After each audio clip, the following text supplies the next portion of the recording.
Hello friends, hello everyone. आज फिर से एक नया वीडियो, फिर से लाइफ की एक विशेष चीज़, जो कि जब भी देखे कोई चीज़ अगर लाइफ में हम करने चलते हैं तो हमेशा वो चीज़ आड़े आती है। कोई चीज़ आप नया वर्क करने चलेंगे, लाइफ की वर्क करने चलेंगे तो हमेशा ही देखे सबसे बड़ी चीज़ सामने आती है, वो होता है डर। क्योंकि लाइफ की एक ऐसी चीज़ गॉड ने अंदर डाल दी है कि अगर ये वर्क करने चलेंगे तो अगर सफल ना हुए तो लोग क्या कहेंगे, जब हम करेंगे तो लोग क्या कहेंगे, क्या सोचेंगे, क्या बोलेंगे, कहीं ऐसा ना हो पाया तो क्या होगा। तो जो लाइफ का एक डर की चीज़ बनी हुई होती है, लाइफ में एक डर लगा हुआ होता है, ये एक लाइफ का सबसे बड़ा स्टार्टिंग का बैरियर होता है। एक्चुअल में डर कुछ होता नहीं, डर यही चीज़ होता है कि जो आपका एक निगेटिव पावर है, जो आपकी निगेटिव थिंकिंग है, वो आपको कुछ भी करने से रोकती है। एक लाइफ की बात कही जाती है, कहते हैं ईमानदारी का जीवन जीना इतना आसान नहीं है। तो ज़रा एक चीज़ देखिए, अगर ईमानदारी का जीवन जीना आसान नहीं है तो क्या चोरी का जीवन जीना आसान है? ईमानदारी से अगर आप 2 पैसे कमाएंगे तो वो कमा के आपको रिलैक्स होगा, कहीं किसी से मुंह चुराने की ज़रूरत नहीं है। लेकिन चोरी करके अगर आप 10 रुपये कमाएंगे तो आप सबसे छिपते फिरेंगे, एक हमेशा ही आपके अंदर डर बना रहेगा। तो अगर आप किसी काम को करने से डर रहे हैं, किसी काम को स्टार्ट करने से डर रहे हैं और डर के अगर बैठ जाएंगे तब लोग क्या कहेंगे। अगर आप कोई काम करने जा रहे हैं, करेंगे, अगर एक साहस के साथ अटेम्प्ट करेंगे, भले ही फेल हो जाएंगे तो लोग यही तो कहेंगे काम किया था, नहीं सफल हो पाया, नहीं कर पाया, उस लायक नहीं था, उस चर्चा में तो आप आएंगे। देखिए, एक नॉर्मल सी बात कही जाती है, कहीं पे अगर आपको कोई चीज़ परफॉर्म करना है तो सबसे बड़ी चीज़ एक डर होती, लोग क्या कहेंगे, क्या सोचेंगे, हम क्या कर पाएंगे, नहीं कर पाएंगे। तो वहाँ पे आप उन सब से कितना भी घटिया परफॉर्मेंस होगा, लेकिन आप उनसे अच्छे होंगे जो कुछ नहीं कर रहे हैं। वही हाल जो अभी हमने कहा था, अभी हमने बोला कि अगर आप कोई काम करने चलेंगे, नहीं सफल हो पाएंगे तो उनसे तो अच्छे हैं जो कुछ नहीं करना चाह रहे हैं। यही बात भगवान कृष्ण ने अर्जुन को समझाई थी कि जब अर्जुन के अंदर एक मोह आ गया, एक जो उन्होंने गुरु जी द्रोणाचार्य को देखा, पितामह को देखा, उन्होंने कहा मैं इनसे युद्ध करूंगा, इनके लिए तो हमें तीनों लोक नहीं चाहिए, हमें हस्तिनापुर तो क्या तीनों लोक नहीं चाहिए। तब भी यही बात भगवान कृष्ण ने भी कही थी कि अगर तुम यहाँ से भाग जाओगे तो चोर कहलाओगे, डरपोक कहलाओगे, मैदान को छोड़ के भागोगे। अगर यहाँ युद्ध करोगे तो अगर विजयी हो गए तो तुम्हारा यश फैलेगा, अगर मारे भी गए तो वीर गति को प्राप्त होगे। तो अगर कोई काम करके आप असफल हो रहे हैं, देखिए एक सोच और मानसिकता आदमी की होती, कोई चीज़ किस लेवल पे सोचता है। कहते हैं अगर सोच बदल दो तो लाइफ अपने आप बदल जाएगी। देखने का नज़रिया आपका क्या होता है।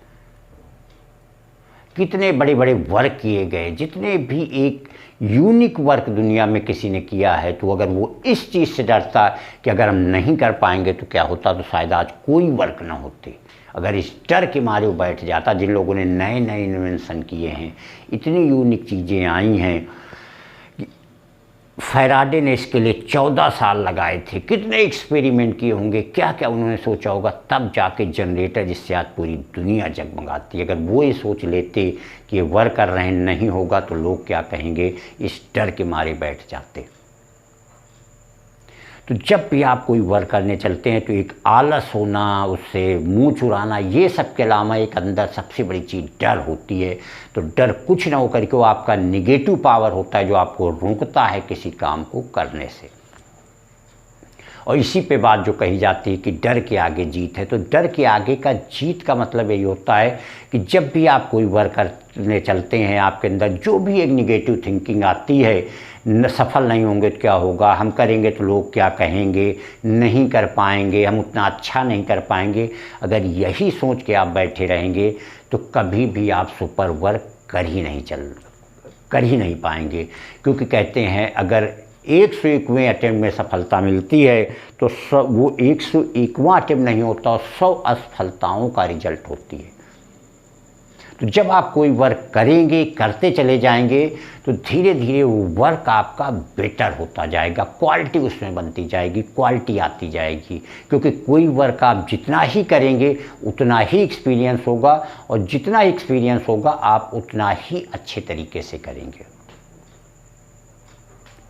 ये सोचिए कि जितने लोग आज सफल हुए हैं, चाहे वो कंपटीशन में हो, पढ़ाई के हो, खेल के हो, किसी भी चीज़ में सफल हुए हैं, अगर वो इस चीज़ को देख लें कि हम नहीं कर पाएंगे तो लोग क्या कहेंगे, शायद इतने सफल लोग नहीं हो पाते।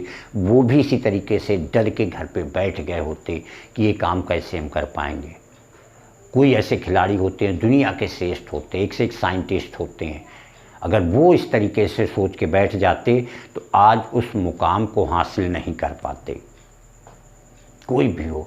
तो इस चीज़ को, डर का मतलब, अगर किसी काम से पहले अगर आपको डर लग रहा है तो डर का एक ही मतलब है कि आपकी जो निगेटिव थिंकिंग है, आपके अंदर का जो आलस है, जो आपके निगेटिव नेचर हैं, वही आपको रोकते हैं। दुनिया कुछ नहीं रोकती। देखिए, दुनिया की बातों का असर, दुनिया की चीज़ों का असर, कहते हैं एक नाव पूरी नदी में घूम के चले आएगी, कुछ नहीं होगा, लेकिन अगर उसी में एक छोटा सा छेद हो जाए तो नाव फिर लौट के नहीं आएगी, वो बीच में जाते ही जाते डूब जाएगी। तो कोई क्या कहेगा, कोई क्या सोचेगा, कोई क्या बोलेगा, हम सफल होंगे नहीं होंगे, ये किसी का सिर्फ एक बहाना होता है, आपके अंदर का नेचर होता है जो आपको ही उस काम से रोकता है, क्योंकि वही यही नहीं चाहता कि आप ये वर्क करें। यही बात भगवान कृष्ण ने गीता में कही है कि इंसान अपने ही आपका सबसे बड़ा मित्र और अपने ही आपका सबसे बड़ा शत्रु होता है। जिसकी इंद्रियां बस में हो वो सबसे बड़ा मित्र, जिसकी इंद्रियां बस में न हो वो अपना ही सबसे बड़ा शत्रु होता है। तो जो ये डर नाम की चीज़ होती, डर कहीं कुछ नहीं होता, डर केवल आपके अंदर का एक निगेटिव नेचर होता है, आपके अंदर की वीकनेस होती है, जो आपको वो खुद चाहती है कि आप ऐसा वर्क ना करें, इसीलिए आपके अंदर एक ऐसी थिंकिंग देती है। तो अगर आप इससे निकल के आगे वर्क करेंगे, आगे बढ़ेंगे, पूरी मेहनत, लगन और जुनून के साथ वर्क करेंगे, तो सफलता मिलना तय है। कहते हैं सफलता एक दिन में नहीं मिलती, लेकिन एक दिन मिलती ज़रूर है। Thank you.